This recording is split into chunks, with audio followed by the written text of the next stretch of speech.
Bueno, hermanos, vamos a abrir nuestras Biblias en el libro de Apocalipsis. Hermanos, después de hoy, con la ayuda de Dios, vamos a quedar ya la parte final del libro de Apocalipsis. Esta noche vamos a ver el capítulo 19. Capítulo 19. Vamos a hacer un pequeño repaso, hermanos. Si usted quiere marcar su Biblia, acuérdese que hemos dividido el libro en 7 secciones, ¿verdad? Si usted quiere marcarlas, las voy a mencionar en 7 secciones. La primera sección del capítulo 1 al capítulo 4. Del capítulo 1 al capítulo 4. La siguiente sección del capítulo 5 al capítulo 7. Capítulo 1 al 4, capítulo 5 al 7 y la tercera sección del capítulo 8 al capítulo 11, del 8 al 11. Luego del capítulo 12 al capítulo 14, 12, 13 y 14, la sección número 4. La sección número 5 fue capítulo 15 y 16. Y la sexta sección que vamos a terminar hoy con la ayuda de Dios, del capítulo 17 al capítulo 19. Y luego nos va a quedar la séptima, del capítulo 20 al capítulo 22. Entonces hemos dicho, hermanos, que cada sección describe lo mismo, ¿verdad? Nos cuenta la misma historia, la historia del Evangelio, la historia de la iglesia, la historia del plan de redención. Nos cuenta la misma historia desde la primera venida de Cristo hasta la segunda venida y el estado eterno. Entonces, cada sección nos cuenta lo mismo, nada más que desde un punto de vista diferente y enfatizando diferentes aspectos de la historia del Evangelio. Por eso le llamamos al libro el descubrimiento del Evangelio, la revelación del Evangelio, la clarificación del Evangelio. Porque dijimos al inicio, Apocalipsis es un libro de revelación, ¿verdad? El libro de Apocalipsis no es un libro de misterios, sino que es un libro de revelación. Es la revelación de Jesucristo. O sea, es para traer claridad. Acuérdese las fotos antes, ¿verdad? Cuando la revelaba, es que ya no se miraba oscuro, sino que ya se miraba las imágenes. Entonces Apocalipsis es un libro de revelación, no es un libro de misterios. No hay que andar con mucho misterio en el libro de Apocalipsis, es un libro de revelación, es la revelación de Jesucristo. Entonces dijimos también, hermanos, que las primeras 3 secciones, ¿verdad? Hasta el capítulo 11, si ustedes miran ahí en su Biblia, hasta el capítulo 11, esas primeras 3 secciones se enfocan más en el conflicto de Cristo con el reino de los hombres, ¿verdad? Y vimos que el conflicto espiritual en esas primeras 3 secciones trata más de los principios de ese conflicto con el reino humano en toda la historia, a través de la historia de la iglesia hasta, dijéramos, la tribulación. Pero en la segunda parte del libro, del capítulo 12 hasta el final, que es lo que estamos viendo, es el conflicto de Cristo con el reino de las tinieblas. Y vemos aquí en esta parte más claramente dijéramos, la parte espiritual, ¿verdad? Y dijimos cuando iniciamos en el capítulo 12 que de ahí en adelante es que se comienza a hablar, por ejemplo, de la bestia. Antes del 12 no se ha hablado de la bestia, no se ha hablado del dragón, no se ha hablado del falso profeta, no se han hablado de estas cosas, porque tiene que ver, la historia se enfoca más en la parte ya de la tribulación y en la parte final de la historia de la redención, ¿verdad? Hasta el punto que hemos llegado a esta sexta sección donde se enfoca más en la parte del juicio de Dios. Y la última sección, hermanos, que es la consumación de todo. Si ustedes ven los últimos 2 capítulos 21 y 22 trata del estado eterno. El estado eterno. Trata el capítulo 21 y 22. Y el capítulo 20 se va a concentrar, como toda esta sección sexta, en la parte del juicio. En la parte del juicio, pero el capítulo 20 se va a enfocar más en la parte legal del juicio de Dios. En esta sección estamos viendo el juicio de Dios, pero más en el aspecto, dijéramos, de fuerza militar, como vamos a ver un poquito ahora también. Se enfoca más en la parte de hecho, ¿verdad? Del juicio de Dios, destruyendo Babilonia, destruyendo los reinos de esta tierra. Pero el capítulo 20 va a hablar del juicio nuevamente, pero más desde el punto de vista legal del juicio de Dios. Entonces, con ese pequeño panorama, hermanos, leamos el capítulo 19 y le vamos a titular a este capítulo, a esta parte, las bodas del Cordero. Ese va a ser alrededor de esa verdad. Vamos a desarrollar el capítulo 19. Vamos a partirlo, lo vamos a dividir en 3 secciones, tal como, casi como está aquí en la Reina Valera. Pero vamos a leer primero el versículo 1. Dice el versículo 1: después de esto, oí una gran voz de gran multitud en el cielo que decía, ¿cómo decía, hermanos? Aleluya, dice. Salvación y honra y gloria y poder son del Señor Dios nuestro, porque sus juicios son verdaderos y justos, pues ha juzgado a la gran ramera que ha corrompido a la tierra con su fornicación y ha vengado la sangre de sus siervos de la mano de ella. Otra vez dijeron, aleluya. Y el humo de ella sube por los siglos de los siglos. Y los 24 ancianos y los 4 seres vivientes se postraron en tierra y adoraron a Dios que estaba sentado en el trono y decían, amén, aleluya. Y salió del trono una voz que decía, alabad a nuestro Dios, todos sus siervos y los que le teméis, así pequeños como grandes. Y oí como la voz de una gran multitud, como el estruendo de muchas aguas, y como la voz de grandes truenos que decía, aleluya, porque el Señor nuestro Dios Todopoderoso reina. Entonces vamos a dejarlo ahí hasta el versículo 6.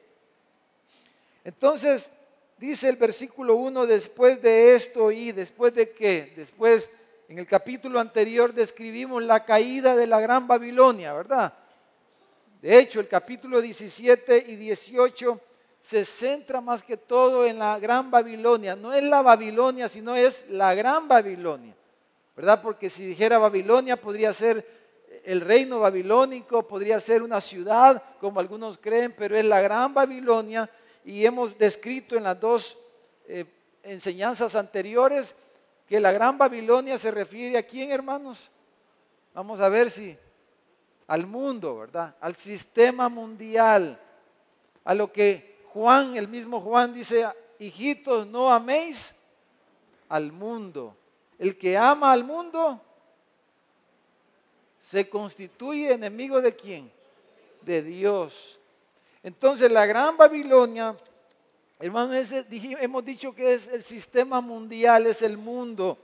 ¿Y qué es lo que hay en el mundo? El deseo de los ojos, el deseo de nuestra carnita y la vanagloria de la vida. Entonces, Babilonia es el sistema mundial y lo describimos, el sistema político-militar, ¿verdad? Que fue destruido, como vimos, el sistema religioso y el sistema económico.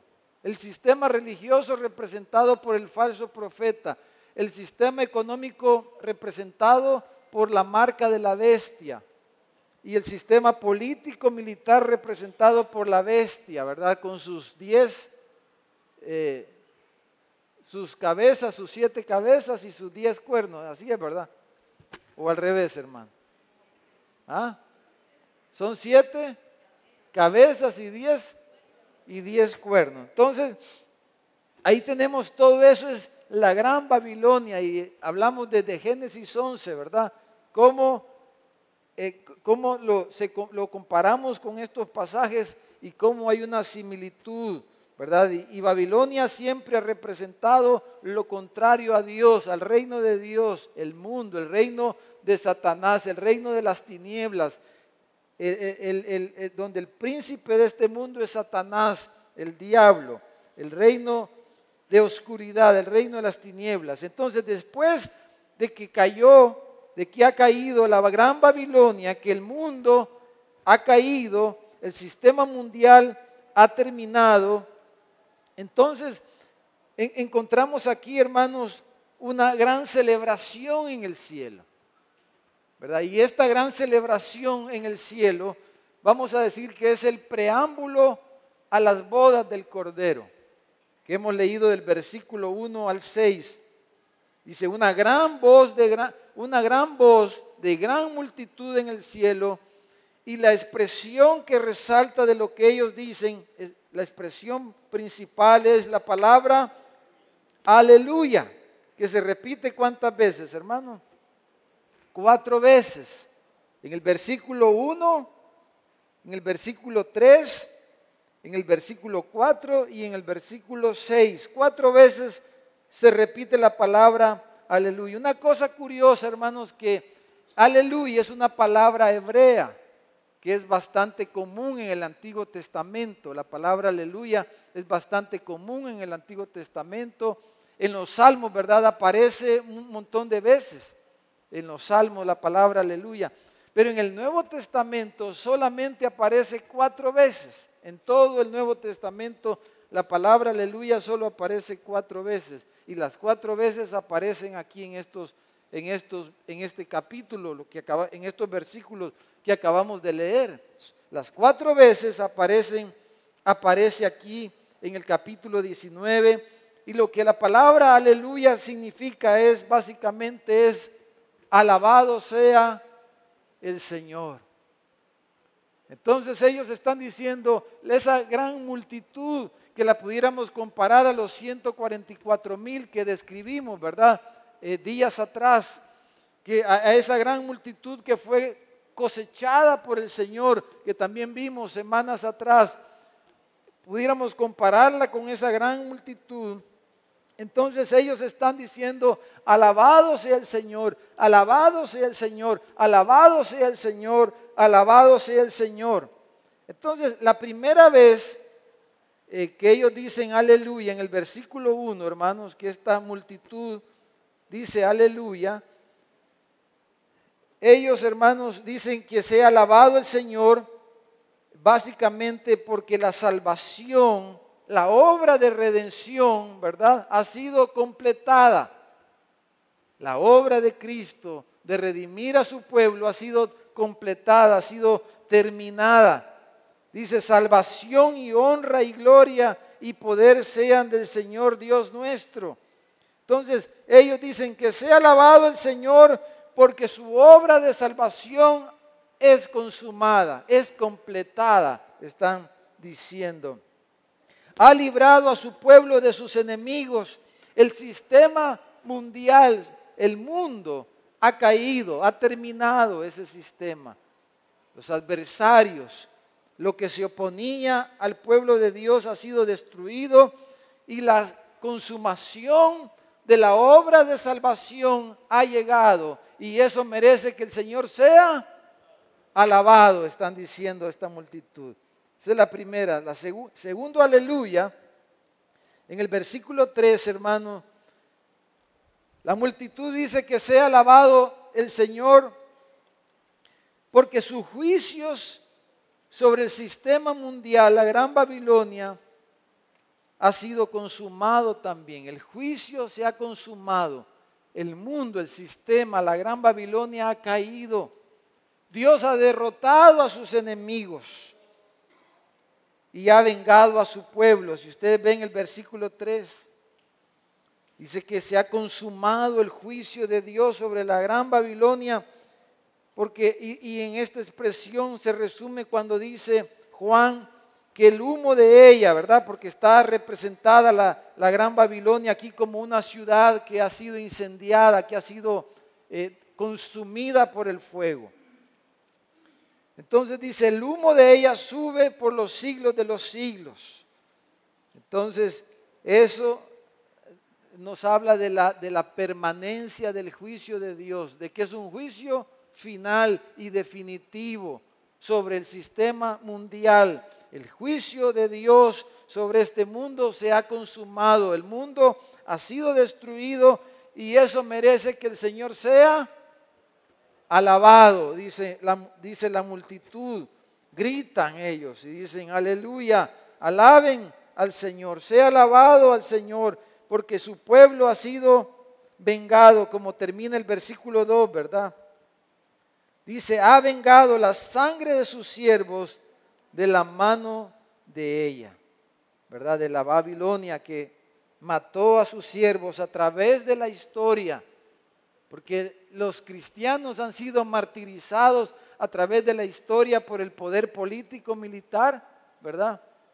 Ha sido Roma, ¿verdad? Roma, por ejemplo, para poner un ejemplo, Roma persiguió a la iglesia y era el poder político militar. Roma, el imperio romano, persiguió a la iglesia y mató a los cristianos, los sacrificó en el Coliseo romano, fueron comidos por los leones, fueron quemados en las estacas, etcétera.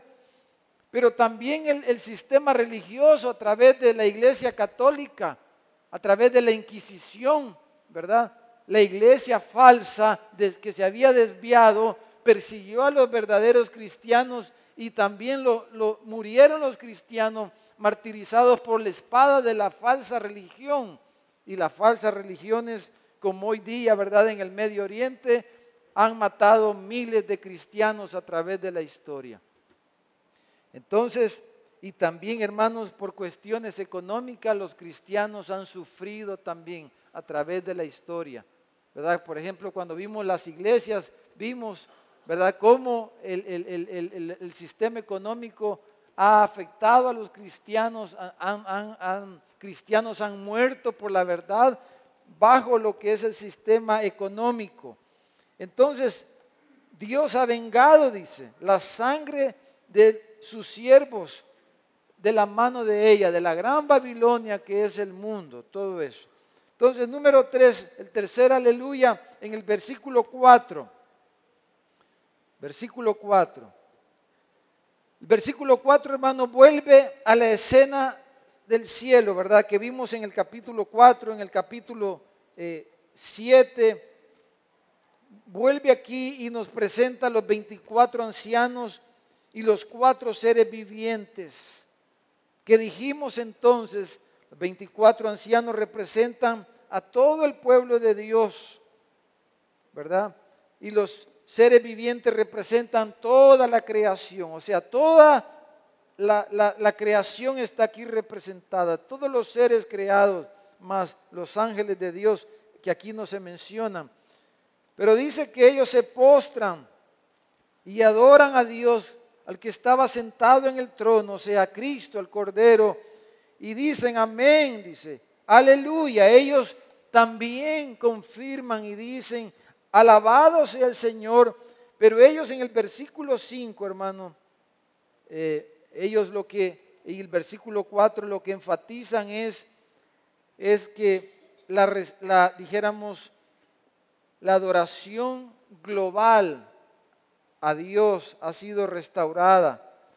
La adoración al único Dios, al único Dios, al Dios único y verdadero, al soberano Dios. No hay otro Dios fuera de nuestro Dios y del Señor Jesucristo. Todos los ídolos y todos los dioses que han existido a través de la historia solo eran ídolos, eran falsos dioses.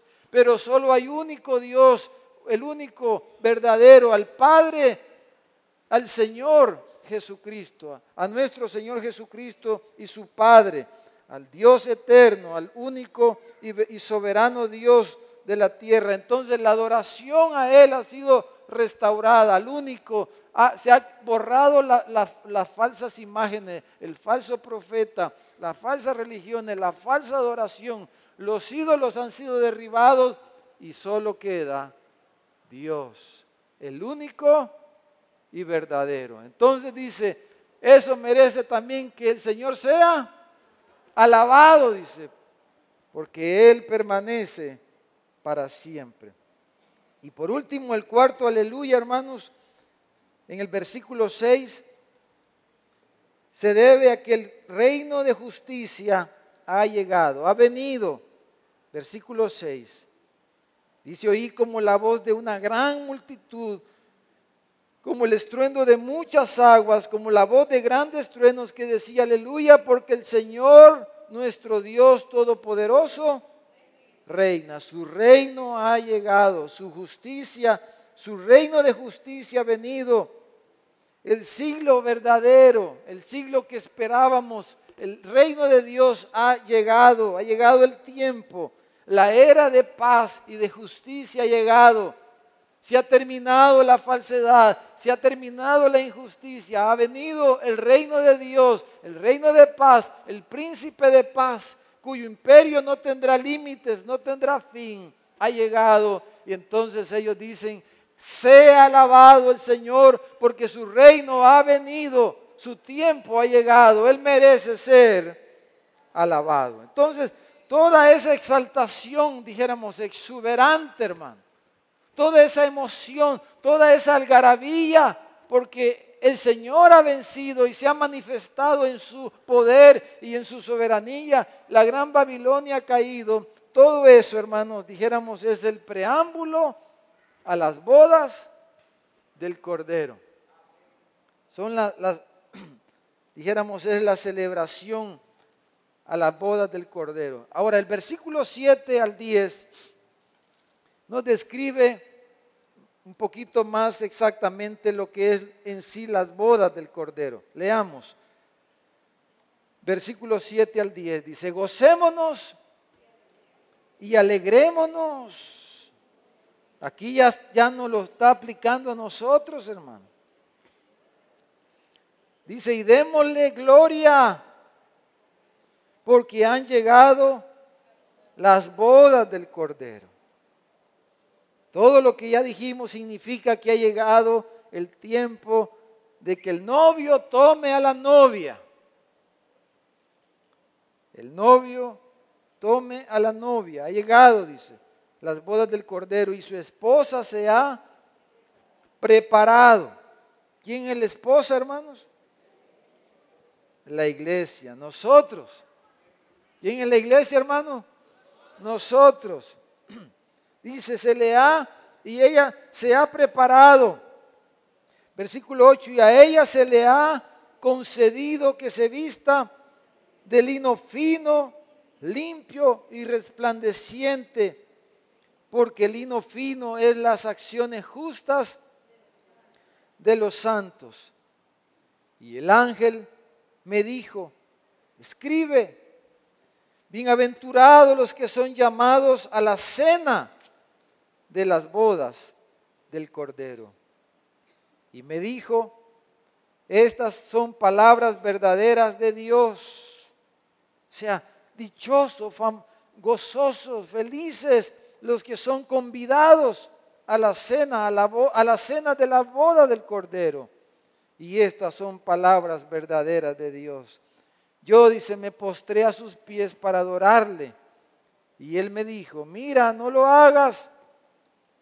Yo soy consiervo tuyo y de tus hermanos que retienen el testimonio de Jesús. Adora a Dios, porque el testimonio de Jesús es el espíritu de la profecía. Valga el comentario que la profecía no consiste en andar adivinando cosas, ¿verdad? Bíblicamente hablando. La profecía consiste en ¿qué, hermanos? Según este versículo, en el testimonio de Jesús. Si usted va, porque como aquí abundan las profetas, más las profetas que los profetas, ¿verdad? Entonces, si usted oye, lo menos que hablan las profetas es del testimonio de Jesús. hablan de un montón de cosas menos del testimonio de Jesús, ¿verdad? Entonces, la profecía, la esencia de la profecía es el testimonio de Jesús. O sea, trata de Jesús, del Evangelio de nuestro Señor Jesucristo, de lo que se dijo de Él en el Antiguo Testamento y de su vida que vemos en los Evangelios y de la consumación que estamos viendo aquí en el Apocalipsis. Pero entonces, hermanos, hablando de la cena, de la boda del Cordero, fíjese que según las costumbres hebreas, dijéramos, ¿verdad? Que tenemos que tenerla en mente. Según las costumbres de las hebreas, las bodas básicamente consistían en tres partes, dijéramos. El desposorio, ¿verdad? O sea, el compromiso. Una boda, la boda entre un judío y una judía, comenzaba con el compromiso o desposorio, ¿verdad? Eso aprendemos en el Antiguo Testamento. Y Pablo habla de eso, ¿verdad? Que él le dice a los corintios, yo los celo con celo de Dios porque yo los he desposado con un solo marido, le dice, Jesús. Pero si viene otro, dice, hablándoles de otro Jesús, que no es el que yo les presenté, sino que es otro Jesús, porque hay un montón de Jesús, ¿verdad, hermano? Un montón de Cristos. Por ejemplo, está el Cristo negro, ¿verdad? El corazón de Jesús, ese otro Cristo. Está el Cristo hispanoamericano que le llaman algunos. Y así hay un montón de Cristos, hermano. Pero Pablo les dice, yo les presenté a un Cristo, a un Jesús, y los desposé, ustedes lo aceptaron y se comprometieron con Él, pero han venido otros hablándoles de otro Jesús, de otro Espíritu, y ustedes lo aceptan, y yo por eso les dice, estoy celoso. Entonces, las bodas, hermanos, comenzaba con el desposorio, pero luego estaba lo que se le llamaba la presentación, ¿verdad? Acuérdese, si usted ha leído un poco de las costumbres judías, las bodas no eran como nosotros, ¿verdad? Que nosotros vamos más rápido, que ya hoy hacemos la ceremonia y el novio se lleva a la novia rápido, ni a la cena le quiere quedar el novio, ¿verdad? Se la lleva rápido. Pero en aquellos días no, sino que las bodas a veces duraban 7 días. Lo mínimo, ¿verdad? Y esos 7 días estaban ahí celebrando. Imagínense qué galán, hermano. Una boda aquí, unos 7 días celebrando, hermano. Entonces no trabajaban, no nada, hacían, solo comían y bailaban y celebraban. 7 días por lo menos. Y ya luego el novio tomaba a la novia, ¿verdad? Ya consumaba, dijéramos, el matrimonio y se realizaba la ceremonia final y la consumación del matrimonio. Entonces, normalmente habían estas partes en las bodas. Entonces, si pensamos en esos términos, hermanos, pensemos en esos términos un poquito para ampliar un poco el concepto de la boda y de lo que se nos dice aquí en el versículo 7, 8 y 9 especialmente. Entonces, el desposorio, decíamos, es el compromiso previo para la preparación. Entonces leamos estos versículos en Mateo capítulo 22. Porque aquí dice en el versículo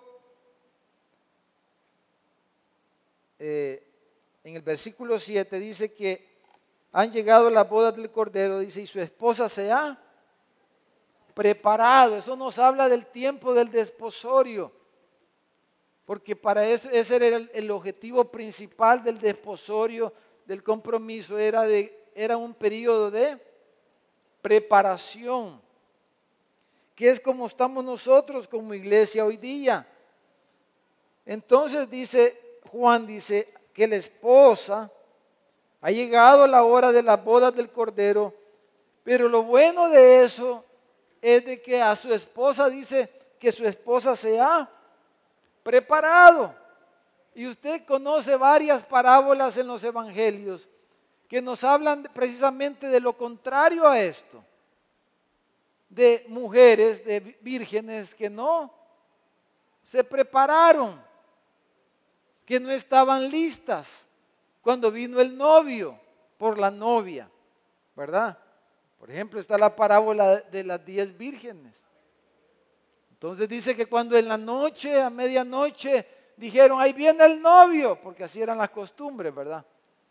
Allá la novia esperaba al novio, aquí el novio espera a la novia, ¿verdad?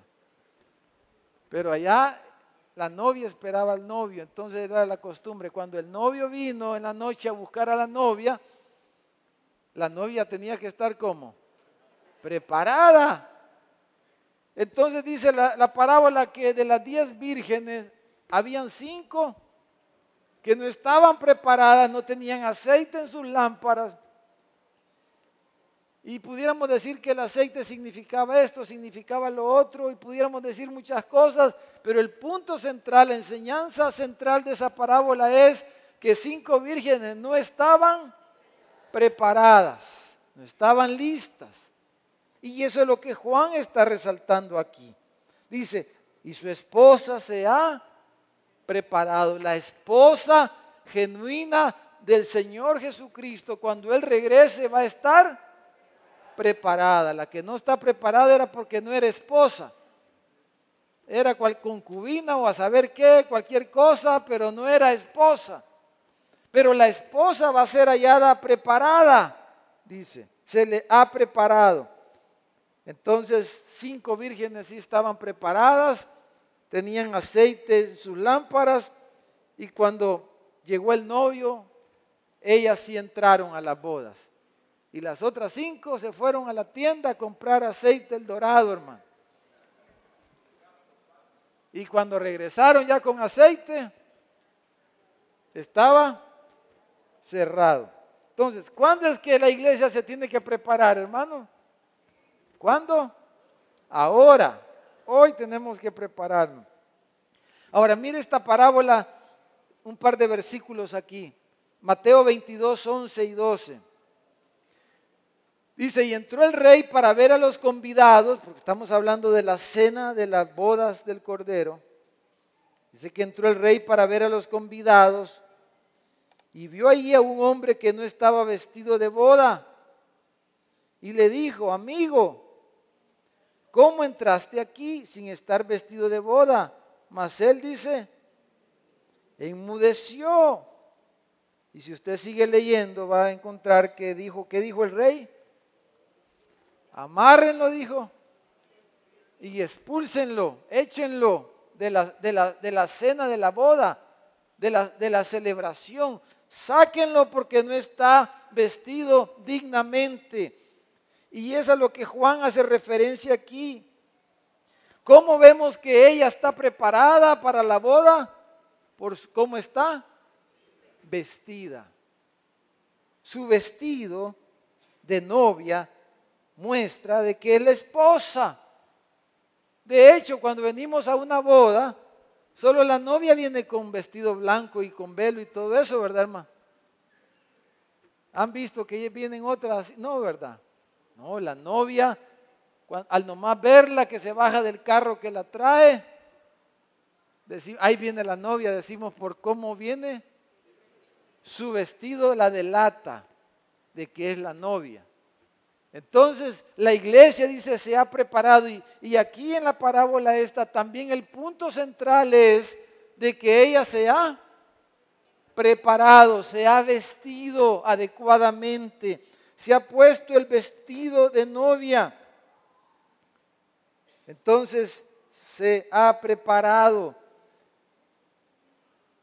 Efesios capítulo 5 dice, Pablo dice que Cristo dice se entregó a sí mismo por ella para santificarla, habiéndola purificado en el lavamiento del agua por la palabra, a fin de presentársela a sí mismo una iglesia gloriosa, que no tuviese mancha, ni arruga, ni cosa semejante, sino que fuese santa y sin mancha. Entonces, hermanos, Dice que ese lino fino. ¿Qué son ese lino fino, hermanos? Las acciones justas de los santos. Entonces aquí nos está refiriendo a la justicia, a la justificación, o sea, la justicia que nos es imputada por la sangre de Cristo. Si no, se está refiriendo a las acciones, a la conducta. Dice, la conducta de ese pueblo, la conducta de esa gente muestra que es la novia. Cómo ellos se comportan, cómo ellos se conducen. Su justicia demuestra que es la novia del Cordero. Hay un desafío ahí para nosotros. Nuestras acciones deben demostrar de que somos la iglesia del Señor Jesucristo. Nuestras acciones deben mostrar eso. De tal manera que fácilmente podamos ser señalados y decir, ese es un cristiano. Ella es una cristiana de verdad. Esa es la iglesia de Jesucristo. Pero dice también acerca de esta preparación, dice que es una concesión, dice el versículo 8. O sea, esto no es producto del esfuerzo humano, sino que es producto de la gracia de Dios. Es la misericordia, es la gracia de Dios, es la obra de Dios en nosotros, en su pueblo, como ya leí en Efesios. Dice, Cristo se entregó por ella Él la va a santificar y la va a purificar por su palabra para presentársela a sí mismo una iglesia gloriosa, dice, que no tiene de qué avergonzarse, que es santa y sin mancha. Pero dice, a ella se le ha concedido, es una obra de gracia, es una concesión de gracia. Ella recibe esa gracia para estar lista. Es una obra de la gracia soberana de Cristo, quien obra suficientemente en su pueblo para este fin. Y eso es algo que puede darnos paz, confianza, hermanos, teniendo esa perspectiva, ¿verdad? De que un día vamos a recibir a nuestro amado Señor. Pero luego, hermanos, estaban todas las festividades, ¿verdad?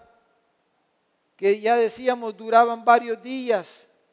Esas festividades, hermanos, podían incluir muchas cosas, diversas actividades, bailes, comidas, presentaciones de distinta índole, y involucraba todo tipo de cosas en el contexto de la boda, ¿verdad? En aquellos días, de las celebraciones, de las festividades. Ahora, llegaba el momento de la ceremonia en sí, donde se realizaban los votos. Entonces, cuando dice aquí que ha llegado la cena, entonces se está refiriendo a ese momento culminante cuando llega el momento de dar los votos, de comprometerse y decir sí, acepto, ¿verdad? Hasta que la muerte nos separe. Entonces, a eso se está refiriendo aquí Juan, a ese momento cuando dice han llegado las bodas del Cordero. Sí, su esposa se ha preparado, pero ha llegado el momento culminante de los votos. Entonces, quisiera que si me acompañan a Marcos capítulo 14, para poder más o menos dar una idea de cómo podría ser esto a la luz de estas palabras del Señor. El versículo 9 dice, bienaventurados los que son llamados a la cena de las bodas del Cordero. Que dice, muchos son los llamados, pero pocos los escogidos. Acuérdense que hay una parábola que dice que cuando el rey salió a ver, había todavía mucho espacio ahí. Y entonces el Señor le dijo a sus siervos, vayan por los caminos, vayan por las veredas y metan aunque sea la fuerza. Pero las bodas tienen que llenarse, tienen que llenarse. Entonces, porque muchos convidados que habían recibido la tarjeta de invitación dijeron, no tenemos tiempo de ir a la boda, estamos ocupados. Unos dijeron, acabo de casarme, dijo uno, y no puedo ir. Otro dijo, acabo de vender una yunta de bueyes y tengo que ir a cobrarla. Otro dijo, acabo de recibir una herencia y no puedo asistir. Y se fue a recibir su herencia, así, muchas excusas.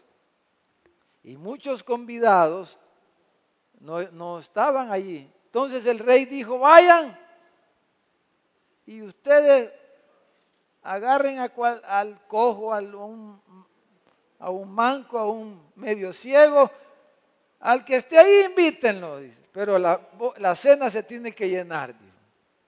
Y la cena se llenó, ¿verdad, hermano? Así que, hermano, todos somos bienvenidos en la cena. Hasta los cojitos, los mancos. Si hay alguien aquí que dice, yo soy una gran pecadora, soy un gran pecador, yo quizás, para mí no es quizás el evangelio, ¿verdad? O quizás para mí, quizás Cristo no me puede perdonar a mí porque muy mal he sido, muy malo he sido. He hecho esto otro. Y el Señor le dice, usted es bienvenido, bien. Usted está convidado, le dice el Señor. Usted está convidada. Aunque sea un cojito ahí que nadie lo vuelve a ver, o sea como sea, usted es convidada a esta celebración, a estas bodas, a esta cena. Entonces, en Marcos capítulo 14, versículo 25, Jesús, la noche que fue entregado, ¿verdad?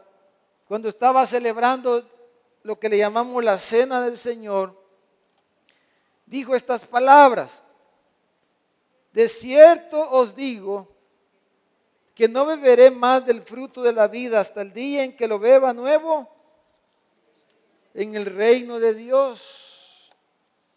Entonces, creo que no podemos aseverar así a 100% cuántas veces vamos a celebrar, si solo va a ser una vez o lo vamos a hacer por toda la eternidad. Vamos a celebrar la Santa Cena en el cielo, hermano. Ahí el Señor lo dijo. No voy a volver a celebrar esta fiesta con ustedes, sino hasta que venga mi reino. Entonces, pensando en este pasaje y tratando, dijéramos, de hacer una imagen de cómo puede ser esa cena, hermano, de compromiso ya definitivo. Porque acuérdense que la iglesia es la desposada, ¿verdad? Pero aquí estamos llegando a la cena de la boda del Cordero. Y es una cena, dice. Entonces, probablemente, vamos a decir, probablemente en esa cena, ¿verdad? Ahí está la mesa servida. En esa cena todos los convidados. Cristo no nos va a dar un anillo, ¿verdad? Como este que ando yo aquí, ¿verdad? No nos va a dar un anillo. Pero ¿con qué dijo él que iba a sellar su pacto de amor, hermano? Su pacto eterno, el nuevo pacto. Con su sangre, con su entrega de su cuerpo. Y cuando él dijo, este es mi cuerpo, y dijo, este es mi sangre, entonces es el sello. Por eso cada vez que celebramos la cena del Señor, hermanos, estamos conmemorando su muerte, ¿verdad? Como él dijo. Pero estamos anunciando también, o sea, hay un aspecto pasado, es una conmemoración, pero también dice la Escritura que estamos anunciando la muerte del Señor hasta que Él venga.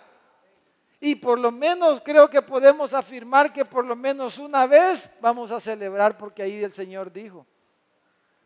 Y yo me imagino que en esa cena lo que Él nos va a dar es pan y vino, como un acto definitivo de que ese pacto que Él hizo, el nuevo pacto que Él hizo con su sangre, que Él selló con su sangre, ya en su reino, en esa cena, que ya es un matrimonio para siempre. Vamos a vivir con Él para siempre. Dice que cuando Él venga, Él nos va a tomar, nos reuniremos con Él y así estaremos con Él para siempre. Y en esa cena, yo no me puedo imaginar otra cosa más que nos va a dar pan y vino. Y cuando celebramos hoy día la Santa Cena, estamos, hermanos, afirmando que somos del Señor. Que Él, como dijo el amado en el Cantar de los Cantares, mi amado es mío y yo soy suya. Cuando tomamos el pan y el vino, estamos afirmando que hemos hecho, que hay un pacto de por medio, el nuevo pacto entre Dios y nosotros, y que Cristo es con su sangre y con su cuerpo selló eso, pero lo vamos a sellar de una forma definitiva cuando Él venga en esa cena maravillosa donde se va a sellar ya el compromiso como algo definitivo. Porque puede ser que alguien que diga, le doy mi vida a Cristo, en el camino pueda que diga, ya no, ya ni quiero ir a la iglesia. Eso se llama apostasía, ¿verdad? Entonces puede ser que alguien, pero ahí va a ser definitivo. Las bodas se van a consumar. El novio nos va a tomar a su pueblo y se va a unir con él para siempre. Y luego vamos a ver en la siguiente sección cuando viene la Nueva Jerusalén, esa ciudad sí es eterna. La otra ciudad está Babilonia, esa ya aquí quedó, ¿verdad? Pero la ciudad verdadera que desciende de arriba, la Jerusalén celestial, el pueblo de Dios, que va a ser la habitación de Dios por toda la eternidad, hermano, aquí en la cena se lleva a cabo. Entonces, finalmente, hermanos, terminemos leyendo los últimos versículos. Versículo 11 al 21. No nos vamos a detener aquí mucho, vamos a leerlo. Dice, entonces vi el cielo abierto, y aquí un caballo blanco, y el que lo montaba se llamaba Fiel y Verdadero, y con justicia juzga y pelea. Un cielo abierto. ¿Por qué dice un cielo abierto? Porque hay una vista clara de su regreso glorioso, como dice el capítulo 1, versículo 7. He aquí que vienen las nubes y todo ojo lo verá. Todo ojo lo verá. Los cielos están abiertos. Todo ojo lo va a ver. Por eso dice que el cielo está abierto aquí. Y lo que él ve es a uno montado en un caballo blanco. Como en Apocalipsis 6:2, ¿verdad? El primer caballo, el caballo blanco. Y hablamos de que ese caballo blanco representaba la era del Evangelio. Como dice ahí, dice que el capítulo 6, versículo 2, dice que miré, dice, y aquí un caballo blanco, y el que lo montaba tenía un arco, y le fue dada una corona, y salió venciendo, dice, y para vencer. O sea, Cristo, el Evangelio, hermanos, va a vencer. El Evangelio del reino. Y aquí lo vemos en la consumación. Lo vemos nuevamente, el caballo blanco y el que lo montaba. Claramente nosotros podemos identificar quién es el que monta el caballo blanco. Dice, se llama Fiel y Verdadero. Solo hay uno fiel y verdadero, ¿verdad, hermanos? Con justicia juzga y pelea, dice. Sus ojos eran como llama de fuego. Ya fue descrito en los primeros capítulos del libro. Y había en su cabeza muchas diademas. Bueno, todos los ancianos echaron sus diademas a sus pies, porque Él es como vamos a ver más adelante, Él es el Señor de señores. Tenía un nombre escrito que ninguno conocía sino Él mismo. Eso nos habla de la inescrutabilidad, de la profundidad de Dios, de su omnisciencia. Entonces dice, estaba vestido de una ropa teñida en sangre y su nombre es el Verbo de Dios, aquel Verbo que se hizo carne y que habitó entre nosotros. Dice, y los ejércitos celestiales vestidos de lino finísimo, blanco y limpio, le seguían en caballos blancos. Y el caballo blanco, hermano, en aquel entonces refleja, eran los capitanes, ¿verdad? Los generales montaban caballos blancos. Él es el general de sus ejércitos. Dice, de su boca sale una espada aguda para herir con ella a las naciones. Y él la regirá con vara de hierro, como dice el Salmo 2. Dice, y él pisa el lagar del vino del furor y de la ira del Dios Todopoderoso. Ya hablamos del lagar de Dios y de que Cristo habla todo esto del juicio de Dios. Versículo 16 dice, y en su vestidura y en su muslo tiene escrito este nombre, Rey de Reyes y Señor de Señores. Es el Señor Jesucristo, el soberano de los reyes de la tierra. Y vi a un ángel que estaba en pie en el sol y clamó a gran voz diciendo a todas las aves que vuelan en medio del cielo, venid y congregaos a la gran cena de Dios. Esta es otra cena. Esta es la contraparte, hermano. Todos van a ir a alguna cena, hermano, esa noche. O vamos a ir a la cena del Cordero o a la gran cena de Dios. Mire quiénes van aquí. Dice, ahí van para que comáis carne de rey, ahí van a estar los reyes, la gente importante de este mundo, los gobernantes de este mundo, los capitanes, los grandes generales de este mundo, con todas sus medallas y todos sus galardones, ahí van a estar. Dice, y todos la gente fuertes, carnes de fuertes, carnes de caballo, de sus jinetes, y carnes de todos, dice, de libres, esclavos, pequeños y grandes. Y vi a la bestia también ahí va a estar la bestia, a los reyes de la tierra, o sea, el anticristo, ¿verdad? Y a sus ejércitos reunidos para guerrear. Acuérdense, es el Armagedón, ¿verdad? Que se van a reunir, como ya hablamos, todos los ejércitos del mundo en el valle, allí enfrente a Jerusalén, para guerrear contra el que montaba el caballo y contra su ejército, pensando que le van a poder hacer frente, engañados por Satanás. Si ustedes ven en el capítulo 16, versículo 13, ya vimos eso antes, pero dice, vi salir de la boca del dragón y de la boca de la bestia y de la boca del falso profeta, la falsa trinidad.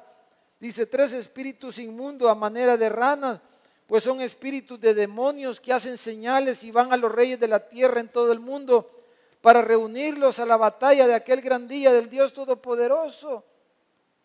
Fueron convidados a esta cena y van a asistir con sus ejércitos, ¿verdad? Algunos vamos a ser convidados a la cena del Cordero, ahí queremos estar, ¿verdad? Otros van a estar en la cena, en esta gran cena, donde las aves del cielo van a venir a comer todo tipo de carne, carne de grandes y de pequeños. Entonces dice versículo 20, y la bestia fue apresada y con ella el falso profeta que había hecho delante de ella las señales con las cuales había engañado a los que recibieron la marca de la bestia y habían adorado su imagen. Dice, estos 2 fueron lanzados vivos dentro de un lago de fuego que arde con azufre. Y los demás fueron muertos con la espada que salía de la boca del que montaba el caballo. Y todas las aves se saciaron, dice, de las carnes de ellos. Y hemos hablado ahí del escenario ese, ¿verdad? De la mortandad que habrá.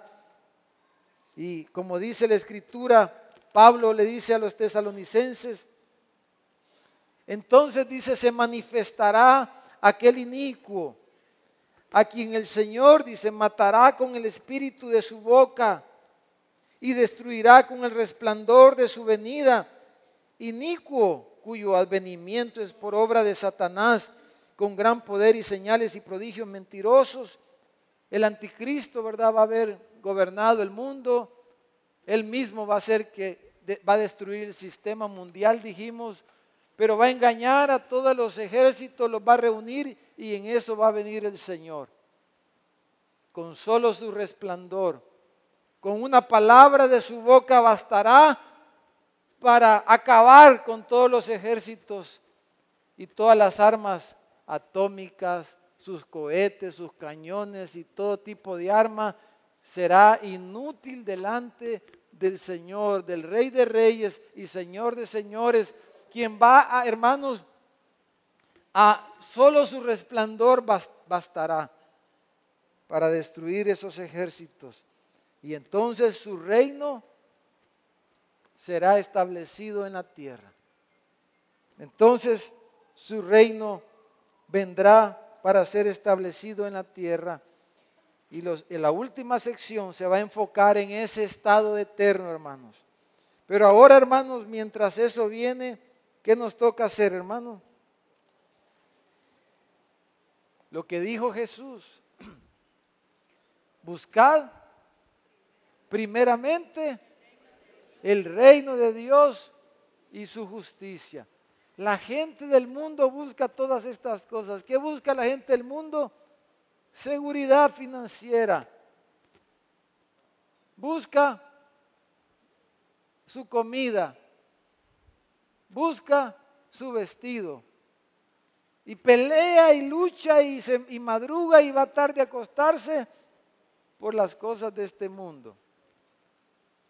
Pero ustedes, dijo, busquen primeramente el reino de Dios y su justicia, porque ella debe de vestirse con lino fino, que son las acciones justas de los santos. Vístanse de justicia, vístanse de la justicia de Cristo, para que cuando Él venga los encuentre preparados. Y no vayan a ser como algunos que cuando Él regrese, dijo Juan en su carta, cuando Él venga, se vayan, dice, avergonzados.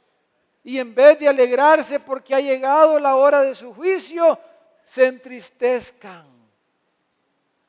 Dice, cuando Él regrese, que Él los encuentre, que encuentre a un pueblo bien dispuesto, preparado, vestido con lino fino. Amén, hermanos.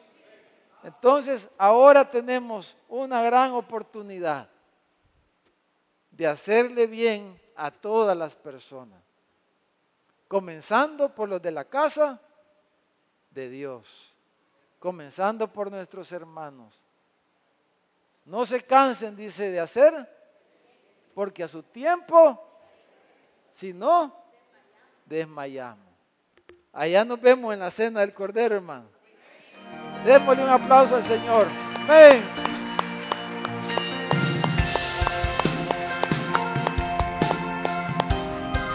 Padre, te damos gracias esta noche, Señor, porque por tus promesas